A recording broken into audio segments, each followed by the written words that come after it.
आवने वाली 15 तारीख को दाहड़े बुधवार दाहड़े अपना एकलबारा गांव में इंदल बावन कार्यक्रम आई रही हमारा भाष्यो सरपंचन घर यह कार्यक्रम रोशे एकलबारा गांव में पटेल फैलिया में यह कार्यक्रम रोशे अनिल सरपंचन घर मारा भाष्यो नरगावे परिवार तुमरो हार्दिक हार्दिक अभिनंदन करे। इना एकलबारा गांव वाला इना वीडियो माध्यम से पूरा मध्य प्रदेश में नेव तो छुड़िया मारा भाष्यो इंदल बावन नेव तो तुम सब के बीच में छुड़ रहे हमारा भाष्यो। अपना कोई रिश्तेदार है या फिर कोई सगाई साई वाला है चे भी आवजो या फिर कोई दोस्ती यारी है चे भी आवजो। सुरेश नरगावे कहे कि अपना एकलबारा गांव में आवनो झुणी भूलता।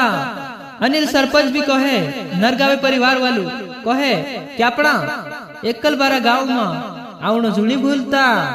इना वीडियो माध्यम से एकलबारा गांव